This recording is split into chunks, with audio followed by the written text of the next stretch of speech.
But we have our next question, our next scenario. We do. And speaking of, I mean, we talked about those the Bears. We talked about that number one pick, and we talked about needing a quarterback. This fits all three of those categories. Would you or would you not trade for Justin Fields? I've answered this, so I'm gonna let you go. Yeah. So I loved what Alex said, and I really loved what Ab created when he did his trade for Justin Fields, trade down scenarios from a couple weeks ago on the show, because it sets up the franchise, very, very well. And I was in the wait and see on this because I didn't know who's going to be the offense coordinator, or I didn't know who's going to be the head coach. If we have Ben Johnson as our head coach, I don't want Justin Fields. He's gone against him for the past couple of years, and he's seen the other side, and that's not who he's won with Jared Goff. It's a different quarterback, so I wouldn't be in on that. Now we have Cliff Kingsbury. He's won with a quarterback that is mobile, athletic. He's done it before. So if he says, "Yeah, I can work with that," that changes things for me. Right. I'm not in love with the idea, but that changes things for me now. So if Cliff comes in and says, "Yeah, I can rock with Justin. We liked him, and coming out of the draft, and I can make this work," and we're giving up a second round pick and keeping that number 2 overall, that is a heck of a way to build the roster. So that way you can grab him, Marvin Harrison Jr., or you trade back and get Joe Alt plus another pick. Maybe you get that second rounder back. That would be very intriguing. Now, I will say this. I'm very skeptical about, was the Bears' success at the end of the season Justin Fields or Eberflus and the defense getting it together? And I've heard it's a lot more of not Justin's, help there. But I would say I am much more open to the idea now that we have Cliff Kingsbury, who's done it before with the Kyler Murray. Right. And that and to Ab and Alex's point, that's one of the things that they kind of swayed me on as far as the type of quarterback that Cliff Kingsbury has had success with is similar to the Justin Fields type. And I love that. My issue with this whole thing, is what are we offering? Because if it's a second or third, something like that, okay, I can deal with it. Definitely not a first. But my issue with Justin is that Justin's been in there, 3 years in Chicago? Obviously different turnover of coaches, OC, things of that nature. And we've seen these little bright lights and, excitement, like, oh, here, look what he did there. Oh, look at that pass he did. But consistently, it's been a struggle. Now, he hasn't had anything else around him up until this year, getting DJ Moore and then now obviously getting the defensive player, Montez Sweat. But I just wonder, because obviously we knew there were some things that Sam picked up later in the year that kind of affected him because he felt the pressure. He knew he didn't have that much time. He's just trying to get it out. He's thinking too much, all that type of stuff. My question would be, how do we not know that there are these traits that Justin might have picked up, negative traits from losing from that, where it's kind of like, oh, snap, man, he just can't shake that. Now, obviously, we hope a coach and OC will be able to fix that in him, and that's all great if they're able to do that. But I just think when we talk about Sam and how he struggled and if Justin, who has 3 more years of that struggle, has he picked up bad traits along the way? And is that something where we hope that he's going to be great with us, but he still has something, and he still has things that he has to work out in himself? What do you think about? Right. My thing is you rate Justin just like you put him in as a rookie in this class. Yeah. If you don't think he is better than any of those other guys you could get at number 2, the goal is to get the best quarterback to build your franchise around. And so if a Jaden Daniels or Drake May is better than Justin Fields, then you don't trade for Justin Fields. Right. You go and get the guy that you think is the best person to lead the franchise. So that's kind of my bottom line. Yeah. Ab said, also, most importantly, trading for Fields puts the power of the draft to us. Yeah. It would. You know what? You know what? Another thing, and I think we have to go back to what Nathan said, is that, what are you offering him? Because what is it going to take to get Justin? And this is one of the things I talked to Alex about, is that, he did start having some success later in the year. And he did kind of seem like he was getting it, and they were winning some games. So that moves his value up. So if they're even, first and foremost, we all have this thought that they want Caleb and they're getting rid of Justin. Obviously what he said at the last press conference and thanking the fans and everything.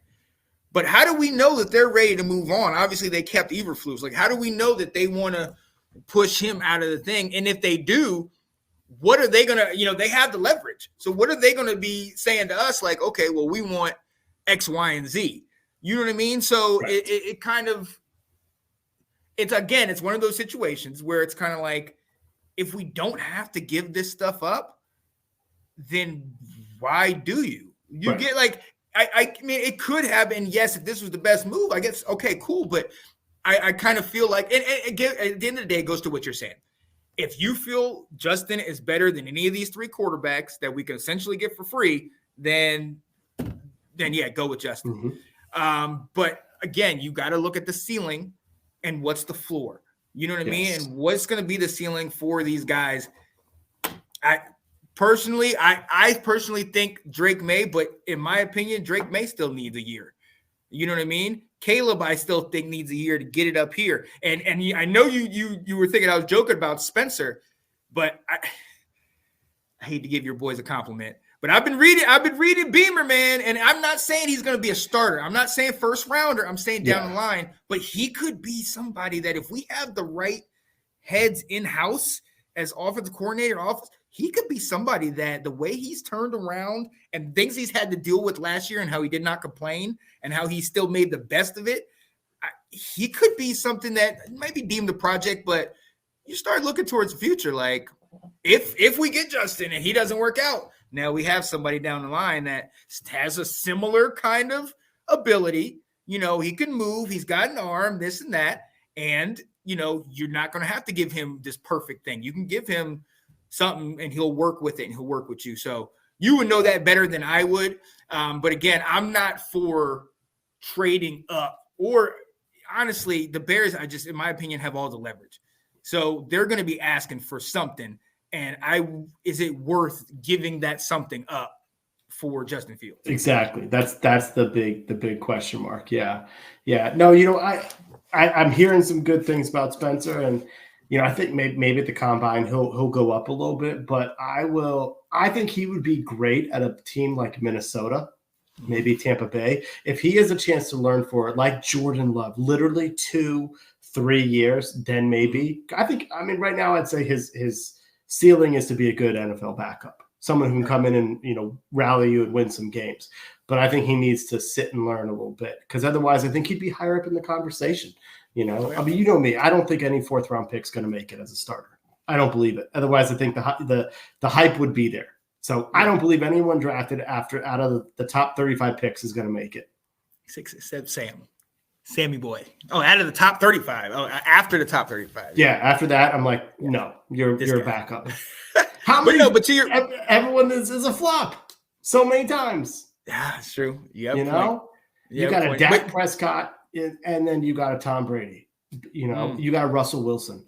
Okay, for everyone, you got a Drew Lock, you got a Matt Corral, you got a, my gosh, you got to, go through the list of the folks who were hot names that failed. Yep. He said, I think they gave a leverage up when they said it'll take a haul for us to trade. Only leverage they have is with multiple teams for Fields. We'll see. I don't necessarily agree with that, because if they think that we're looking for him and they think that's what we want, then they can do whatever they want to do. They can sit here and say, "Oh, well, you have to give us what we're asking for." And so that's where I'm kind of like, at the end of the day, is that worth it? Is that what we want to do? I think Justin would be great if we would have drafted him. Yes, I was there in Chicago when Nick and Delilah and they saw him. They were ecstatic to get this guy. So, yes, I absolutely love this guy. But I just think we're in a position where we don't have to give anything up. We can easily pick. We have our pick of the litter. And I just think 2 years, and then technically last year was a rookie, but 2 years, we've got a free agent quarterback, and it doesn't work. I know we got a whole different staff now, and I guess that's going to change everything immediately. But that's why I'm looking at Justin like, if we did, that's where the Spencer Rattler thing would work for me, because then it is 2 or 3 years down the line. Then we're like, all right, Justin. Right. The other side to the Justin thing, this is his 4th year coming up, if I'm not mistaken. So if we do get him and he stays 4th and 5th, then we got to pay that 5th-year option, right? Which is, I believe, $23 million. That is what is reducing the price tag. That is why the Bears aren't going to most likely going to get a 1st-round pick for Justin Fields, is because there's a ton of money behind it, especially for someone like Washington. They can say, well, if we can draft someone at 2 and pay him a rookie contract, why am I going to pay someone at 1? First and foremost, when you trade for him, you have to decide if you're going to pick up his 5th-year option. His 5th-year option will increase his value a ton as to what you own. So the 4th year, which would be your 1st year with him, he wouldn't be very expensive at all. It's the 5th year, but you have to say, I'm committing to this guy for 2 years. And if right now, he's not worth a 5th-year contract based on what he has put on film, what he has put out there. But you're having to put faith and say, I'll be willing to pay this guy. Just like Chase Young, where we said, I'm not willing to give you top money when you haven't showed it to me. So that's exactly where there's value in going after a Justin Fields, is because you don't have to give a 1st-round pickup for him. And so that's where the real value is. You're taking a gamble is what it is. Oh, yeah. Right. And at the end of the day, and we all know it, it's all about what these coaches want to do, what Dan Quinn wants to do. Like to your point, if Cliff Kingsbury says, yeah, I can work with this guy, then there'll be more, chance for us to get him. But at the same time, you got a situation right now that you don't want to have in the near future, where you're at the number 2 pick. You have your pick of one of the top 3 potential quarterbacks coming out of the draft, 2 of which are looked at as, potential top tier talents. Some have said generational talents. My issues with Caleb, and I still think Mike Drake needs a year more. So, you're taking a chance any which way you look. I'm glad we have this situation. I'm glad we can be here with all these new coaches, because if you really think about it, any move that we make, I won't say any move because we have a history of bad ones, but most moves that we can make right now would be positive in the quarterback position, or, draft or free agency. I think you can only feel good about whatever decisions we make, whether it's you sign Kirk, whether it's you trade for Justin, whether you draft a quarterback at number 2, because honestly, I think what you're looking at is that the organization is saying, who do we want at quarterback? Right. And that's who they're going to select in whatever format they find, wherever they decide who is the day 1 starter next year. It's because they wanted that guy. And that's what I think is what we can get a lot of encouragement about. Yeah. And at the end of the day, we don't know we talk about what we want to do. We don't know what Chicago wants to do. You know what I mean? We don't know how they want to play this. You said Chicago would say no to the option. We don't know. We have to figure out where their head is at and what they're looking for, because I've heard just as much as I've heard Caleb Williams, I've also heard Marvin Harrison Jr. So, right. So we'll see. Yeah, he said 5th-year option is still cheaper than top QB money. Yeah, you're not paying the $50 million a year.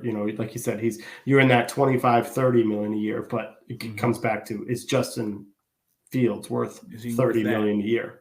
Mm-hmm. Right. What would we be paying that top 2nd pick? It's cheap. It's very cheap. Like maybe $1 million. They've changed the whole scales of it. So it's no longer like, like when Sam Bradford came out and he got $45 million of his contract. That's gone. It's a scale where you make just a little bit at a time, and then it jumps as you get closer to free agency. Oh shoot! What? That's what's So it's like you basically draft a quarterback at number 2, and you still have $80 million that you can spend on your roster. Exactly. Those are the dilemmas. This is why Adam Peters gets the big dollars. Yep. Yep. So at the end of the day, it's who these guys are sold on. Is it Justin? Is Exactly. it Caleb? Is it any of these? Who are they sold on? Who they want to work with? We'll be here for the next, month, 2 months, speculating, going back and forth, debating, trying to figure out who it is and what direction they're going to go to. But at the end of the day, until that pick is read and the player goes across the podium, we don't know. Right. And we can pick as much as we want to, but we've seen sometimes at the very last minute, somebody comes off his yacht and picks Dwayne Haskins. So you never know, ladies and gentlemen. Dun, dun, dun, dun, dun, dun, dun, dun. Let's go. The Washington Commanders. There it is.